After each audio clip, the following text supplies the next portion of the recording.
नमस्ते प्यारे विद्यार्थियों, चंदवानी सर की क्लास में आपका स्वागत है। और हिंदी साहित्य का इतिहास का अध्ययन करते हुए हम हिंदी साहित्य के इतिहास लेखन की परंपरा का अध्ययन कर रहे हैं। और इसी क्रम में आज हम एक महत्वपूर्ण हिंदी साहित्य के विद्वान, जिन्होंने हिंदी साहित्य के इतिहास को एक बिल्कुल नया रूप प्रदान किया और उसे एक वैज्ञानिक विधा के रूप में प्रस्तुत किया, परिष्कृत किया और हिंदी जगत को, हिंदी साहित्य को अपनी विद्वता से उन्होंने संपन्न किया।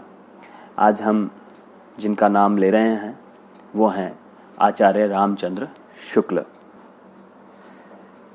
आचार्य रामचंद्र शुक्ल जी का जन्म 1884 में बस्ती जिले के अगोना गांव में हुआ था। इनका जो शुरुआती जीवन बीता वो मिर्ज़ापुर में बीता।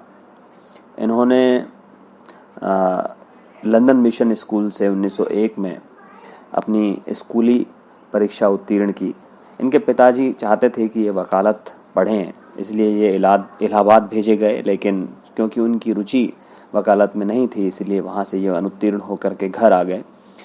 और उसके बाद इन्होंने आनंद कादम्बिनी के सहायक संपादक के रूप में कार्य किया। लंदन मिशन स्कूल में चित्रकला के ये अध्यापक भी रहे और साथ ही साथ इनके पत्र पत्रिकाओं में लेख छपते रहे।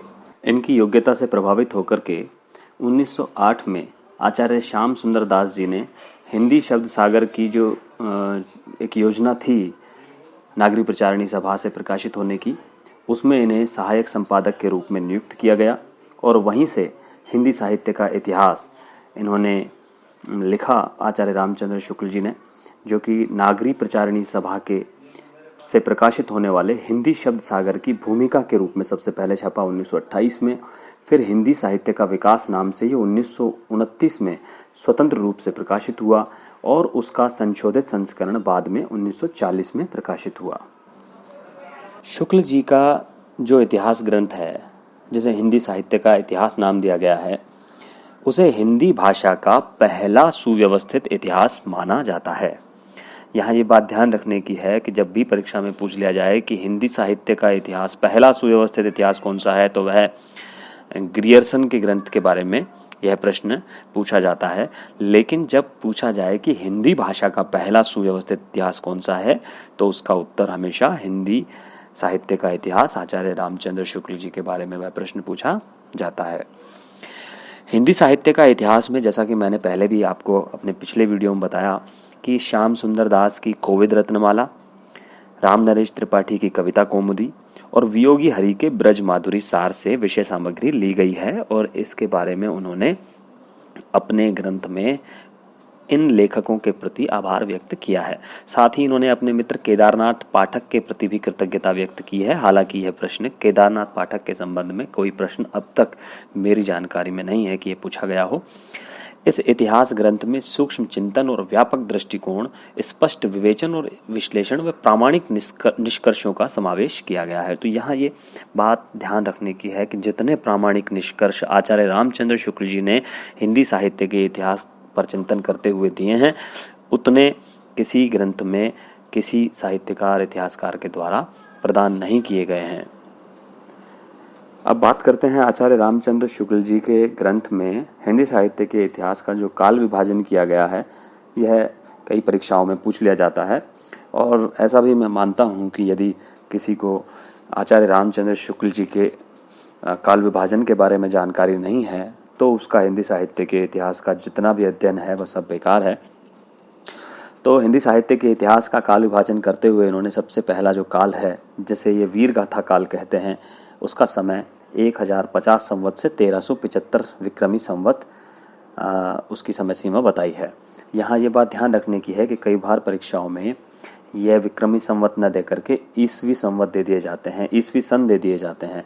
तो वहाँ 943 ईस्वी से यह माना जाता है। कई बार विद्यार्थियों को भ्रमित करने के लिए इस तरह से प्रश्न पूछ लिए जाते हैं। तो विक्रमी संवत में से 57 वर्ष यदि कम कर दिए जाएं तो वह ईस्वी सन में बदल जाती हैं तिथियां।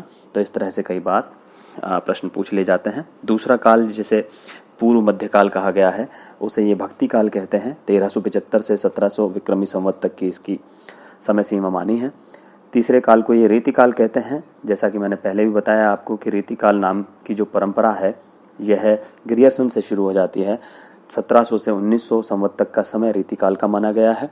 और जो चौथा और अंतिम काल ये मानते हैं, इसे ये गद्य काल मानते हैं। आगे जब हम गद्य काल पढ़ेंगे तब हम बात करेंगे कि इन्होंने जो आधुनिक काल की जो सबसे बड़ी विशेषता बताई है या सबसे बड़ा आविष्कार बताया है, वह बताया है गद्य का आविष्कार। इसकी जो समय सीमा इन्होंने बताई है 1900 से 1984 विक्रमी संवत तक बताई है, जहाँ इन्होंने काल विभाजन बताया है। ये बात बहुत ध्यान रखने की है कि अनेक अनेक ग्रंथों में ये तिथि 1900 से आज तक लिख दी गई है, तो इन्होंने गद्य काल जहाँ पर बताया है वहाँ इन्होंने 1984 ही इसकी विक्रमी संवत माना है। तो हम ये मान सकते हैं कि ये एक बड़े विचारक थे। इन्होंने यह सोचा होगा कि आने वाला समय पता नहीं है कि वो गद्य काल रह पाएगा या नहीं, तो इन्होंने जिस तिथि तक 1927, 84 में से 57 कम कर दें तो 1927 बनता है। 1928 में हिंदी शब्द सागर की भूमिका के रूप में ये ग्रंथ प्रकाशित हो गया था, तो 1927 तक के समय को इन्होंने गद्य काल कहा है। हालांकि जब आप इस ग्रंथ को पढ़ेंगे और आप गद्य खंड पर जाएंगे या गद्य काल में जाएंगे और जहाँ पद्य खंड आप पढ़ेंगे तो वहाँ आप इसकी तिथियों को आज तक भी लिखा हुआ देखेंगे। लेकिन जहाँ ये काल विभाजन करते हैं वहाँ इन्होंने 1984 विक्रमी संवत तिथि बताई है, तो ध्यान रखिएगा। और यहाँ इन्होंने दोहरे नामकरण का प्रयोग किया। यह प्रश्न भी पूछ लिया जाता है कि किसने अपने हिंदी साहित्य के इतिहास में या काल विभाजन करते हुए दोहरे नामकरण का प्रयोग किया है, तो इन्होंने किया है दोहरा नामकरण। इन्होंने आदि काल को वीर गाथा काल कहा है, पूर्व मध्य काल और भक्ति काल, उत्तर मध्य काल और रीति काल, और आधुनिक काल और गद्य काल। यह भी प्रश्न पूछ लिया जाता है कि आदिकाल नाम और आधुनिक काल नाम सबसे पहले किसने प्रयोग किए हैं, तो आदिकाल नाम और आधुनिक काल नाम के बारे में ये जो प्रश्न पूछा जाता है उस समय हम मानते हैं कि यह उत्तर हजारी प्रसाद द्विवेदी जी के लिए पूछा गया है, क्योंकि शुक्ल जी ने आदिकाल को वीर गाथा काल कहा है और आधुनिक काल को गद्य काल। हालांकि इन्होंने दूसरे नामों को भी, जो विकासवादी नाम है, आदिकाल, पूर्व मध्यकाल, उत्तर मध्यकाल और आधुनिक काल, ये विकासवादी नाम भी इन्होंने अपनाए हैं और प्रवृत्ति परक नाम वीर गाथा काल, भक्ति काल, रीति काल, गद्य काल इन्होंने प्रयोग किए हैं। आइए बात करते हैं इस ग्रंथ के महत्व की। तो शुक्ल जी ने इस ग्रंथ में युग चेतनावादी दृष्टिकोण का परिचय दिया है। यह बात जब हमने साहित्य इतिहास लेखन की पद्धतियों के बारे में जब बात की थी और उसमें हमने जब विधेयवादी पद्धति की बात की थी, तो हमने ये बात की थी कि जो विधेयवादी पद्धति है उसका सर्वप्रथम प्रयोग शुक्ल जी ने अपने हिंदी साहित्य का इतिहास में किया है, और यह प्रयोग करते हुए उन्होंने युग चेतना को, युगीन चेतना को, अपने समय के युग को, कवियों के समय के युग को अधिक महत्व दिया है। इन्होंने कहा है कि प्रत्येक देश का साहित्य वहाँ की जनता की चित्तवृत्तियों का संचित प्रतिबिंब माना जाता है। इस पर हम पहले चर्चा कर चुके हैं। इस ग्रंथ में विधेयवादी पद्धति को अपनाया गया है, जिसमें काल क्रमानुसार कवियों के विवरण प्रस्तुत करते हुए काव्य की प्रवृत्तियों का विश्लेषण तत्कालीन परिस्थितियों के परिप्रेक्ष्य में किया जाता है। तो काव्य की प्रवृत्तियों का विश्लेषण युगीन परिस्थितियों, तत्कालीन परिस्थितियों, समसामयिक परिस्थितियों, कवि के समय के युग का विश्लेषण करते हुए साहित्य की प्रवृत्तियां खोजी जाती हैं। इसी को ही विधेयवादी पद्धति कहते हैं, और शुक्ल जी ने इसका प्रयोग सर्वप्रथम अपने हिंदी साहित्य का इतिहास में किया है। इन्होंने कवियों के जीवन चरित्र संबंधी इतिवृत्त के स्थान पर उनकी रचनाओं के साहित्यिक मूल्यांकन को महत्व दिया है। यहाँ ये बात ध्यान रखने की है, जहाँ इन्हें कवियों के जीवन चरित्र का या उनके इतिवृत्त का या उनके जीवन की घटनाओं का या उनके जीवन की कहानियों का वर्णन लिखना पड़ा है, तो उन्होंने ज़्यादातर विवरण या वर्णन अपने पूर्ववर्ती इतिहासकारों से लिए हैं। वो श्याम सुंदर दास से लिए हैं, रामनरेश त्रिपाठी से लिए हैं, और मिश्र बंधुओं के बारे में तो उन्होंने लिखा भी है कि उन्होंने रीतिकाल के जो कवि हैं उनके परिचयात्मक विवरण मिश्र बंधु विनोद से लिए हैं। तो इन्होंने कवियों के जीवन को अधिक महत्व न देकर के उनकी रचनाओं के साहित्यिक मूल्यांकन को अधिक महत्व दिया है। अपभ्रंश साहित्य को हिंदी साहित्य से अलग मानकर उसे पूर्व पीठिका के रूप में इन्होंने प्रस्तुत किया है। तो ये वो पहले इतिहासकार हैं जिन्होंने अपभ्रंश के साहित्य को हिंदी में शामिल नहीं किया है। ये इनका एक बड़ा योगदान माना जाता है, क्योंकि चाहे आप ग्रियर्सन की बात करें उन्होंने चारण काव्य से शुरू किया, 700 ईस्वी से समय सीमा शुरू की है। मिश्रबंधु की बात करें तो उन्होंने भी 700 विक्रमी संवत से बात शुरू की है, लेकिन ये पहले इतिहासकार हैं जिन्होंने अपभ्रंश के साहित्य को शामिल नहीं किया है। हालांकि इन्होंने जैन साहित्य को इसमें पूर्व पीठिका के रूप में या अपभ्रंश के विकास को दर्शाने के लिए प्रयोग कर लिया है, उसका विवरण किया है, लेकिन इन्होंने अपभ्रंश साहित्य को हिंदी साहित्य की श्रेणी में नहीं रखा है। किसी कालखंड में विशेष प्रकार की रचनाओं की प्रचुरता और ग्रंथों की प्रसिद्धि के आधार पर इन्होंने काल विभाजन किया है। यह भी पूछ लिया जाता है कि इन्होंने काल विभाजन में क्या आधार माना है। तो एक तो रचनाओं की प्रचुरता, मतलब जिस तरह की रचनाएं ज़्यादा मिली हैं, और यदि कोई ग्रंथ अधिक प्रसिद्ध रहे हैं तो उसको उन्होंने काल विभाजन के लिए आधार बनाया है।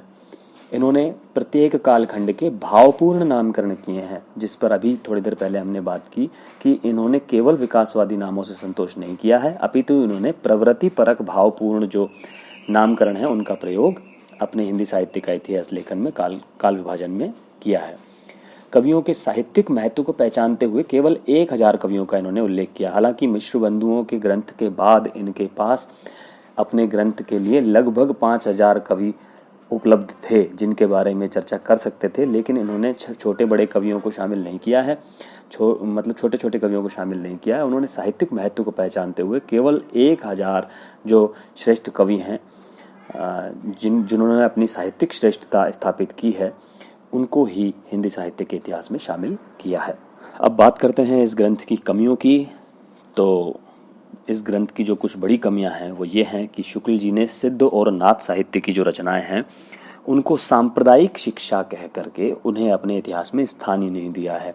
उन्होंने, हालांकि जब हम इनका परिवर्तित और संशोधित संस्करण 1940 के बाद के जो ग्रंथ पढ़ते हैं उसमें इन्होंने सिद्ध और नाथ साहित्य की चर्चा की है, लेकिन इनका जो प्रारंभिक जो ग्रंथ था उसमें इन्होंने सिद्ध और नाथ साहित्य को हिंदी साहित्य में स्थान नहीं दिया है, ऐसा कहते हुए कि ये तो केवल धार्मिक शिक्षाएं हैं, सांप्रदायिक शिक्षाएं हैं, इनका साहित्य से कोई लेना देना नहीं है। हालांकि डॉक्टर नगेंद्र आगे चल करके फिर बात कहते हैं कि यदि धार्मिक साहित्य को इस कारण से ही केवल साहित्य में स्थान नहीं दिया जाएगा या साहित्य के इतिहास में स्थान नहीं दिया जाएगा तो फिर पूरे के पूरे भक्ति काल को किस तरह से स्थान दिया जा सकता है। यद्यपि 1940 के संशोधित संस्करण में शुक्ल जी ने कबीर के संत मत की पृष्ठभूमि में सिद्ध और नाथ साहित्य के महत्व को स्वीकार कर लिया है। एक और कमी पर बात करते हैं कि इस काल में शुक्ल जी द्वारा जिन रचनाओं के आधार पर आदिकाल को वीर गाथा काल कहा गया था वे सभी रचनाएं या तो अप्रामाणिक सिद्ध हो गई हैं या फिर वीर रस से अलग सिद्ध हो चुकी हैं। तो जब नाम इन्होंने रखा है वीर गाथा काल, लेकिन जिन रचनाओं के आधार पर इन्होंने वीर गाथा काल रखा है वो 12 रचनाएं इन्होंने बताई हैं। उन 12 रचनाओं में से ज़्यादातर रचनाएं ऐसी हैं जो वीरता से संबंधित नहीं हैं या फिर वो अप्रामाणिक सिद्ध हो गई हैं। जैसे पृथ्वीराज रासो को तो शुक्ल जी स्वयं अप्रामाणिक मान लेते हैं। जैसे हमीर रासो का कोई ग्रंथ ही उपलब्ध नहीं हुआ है। कीर्ति लता और कीर्ति पताका में से कीर्ति पताका प्रकाशित नहीं हुई है। और विद्यापति की जो पदावली है उसमें वीरता का कोई वर्णन नहीं है। अमीर खुसरो की जो पहेलियाँ मुकरियाँ हैं उसमें वीरता की कोई बात नहीं है। जैसे परमाल रासो है, जैसे आलाखंड कहा जाता है तो वह रचना भी अधूरी रचना है। और विजयपाल रासो है तो उसमें केवल 42 छंद ही प्राप्त हुए हैं। तो ज़्यादातर रचनाएं अप्रामाणिक सिद्ध हो गई हैं, बाद की लिखी हुई सिद्ध हो गई हैं, या वीर रस से संबंध ही उनका नहीं है। तो इस आधार पर यह जो इनका जो काल है वीर गाथा काल, यह सबसे विवादित बन गया है। एक बात और कर लेते हैं कि भोज या मुंज को इन्होंने पुरानी हिंदी या प्राकृताभास हिंदी का पहला कवि कहा है, लेकिन फिर भी उसे पहला कवि कहने के पक्ष में कोई इन्होंने तर्क प्रस्तुत नहीं किया है। और चंद बरदाई को इन्होंने हिंदी का पहला महाकवि कह करके संतोष कर लिया है। हालांकि इन्होंने बीच में एक जगह लिखा है कि इन्होंने भोज के बारे में लिखा है ना, मुंज के बारे में लिखा है, लेकिन फिर भी इन्होंने स्पष्टतः कहीं उसे हिंदी का पहला कवि नहीं कहा है। और जब पहले कवि की बात आई तो इन्होंने पहला महाकवि कहा है चंद बरदाई को। आगे बात करते हैं जिस पर सबसे ज़्यादा विवाद हुआ है वह यह है कि इन्होंने भक्ति आंदोलन को हिंदू जाति की निराशा का परिणाम माना है। इन्होंने माना है कि मुसलमानों के मुस्लिम जो आक्रमण है उससे प्रभावित होकर के हिंदी साहित्य में भक्ति आंदोलन की शुरुआत हुई है। हालांकि यह भी एकदम से कह देना ठीक नहीं है, क्योंकि शुक्ल जी बीच में जब हम भक्ति काल में आएंगे तो हम पढ़ेंगे कि इन्होंने कौन कौन से तर्क दे करके ये बात कही है, और इन्होंने मुस्लिम जो आक्रमण है उनको भी महत्व दिया है। साथ ही जो भारत की एक लंबी परंपरा भक्ति की चली आ रही थी दक्षिण भारत से, उसको भी स्थान दिया है। लेकिन एकांगी रूप से विचार करते हुए बहुत सारे विद्वान ऐसा मान लेते हैं कि शुक्ल जी ने पूरे भक्ति आंदोलन को हिंदू जाति की निराशा का परिणाम माना है। और प्रश्न भी कई बार ऐसे ही पूछ लिया जाता है कि बाबू गुलाब राय और रामचंद्र शुक्ल जी ने हिंदू जाति की निराशा से उत्पन्न माना है भक्ति आंदोलन। शुक्ल जी पर रांघे राघव जी, जो कि एक प्रगतिशील चिंतक थे और उपन्यासकार आलोचक थे, उन्होंने शुक्ल जी पर जातीयता का आरोप लगाया है और कहा है कि शुक्ल जी ने इतिहास को शुद्ध ब्राह्मण दृष्टि से देखा है। क्योंकि ऐसी ही कुछ समस्या, ऐसी ही कुछ पीड़ा हजारी प्रसाद द्विवेदी जी को भी है। वो भी ऐसा मानते हैं कि तुलसीदास जी को ज़्यादा महत्व दिया गया है और कबीर को महत्व कम दिया गया है। इसके पीछे भी कुछ लोग ये आरोप लगाते हैं कि शुक्ल जी ने इतिहास को शुद्ध ब्राह्मण दृष्टि से देखा है। तो कैसी लगी आपको आज की हमारी कक्षा? अगर आपको कुछ अच्छा लगा है या आपका कोई सुझाव है या आपका कोई प्रश्न है तो आप कमेंट बॉक्स में कमेंट कर सकते हैं। साझा कीजिए अपने मित्रों के साथ जो हिंदी से तैयारी कर रहे हैं विभिन्न परीक्षाओं की, और हमारे पिछले वीडियो को देखिए आप। अगर आप देखते रहेंगे और अच्छे से पढ़ते रहेंगे तो मुझे आगे इस तरह के वीडियो बनाने में प्रेरणा मिलती रहेगी। आपका बहुत बहुत धन्यवाद, आभार।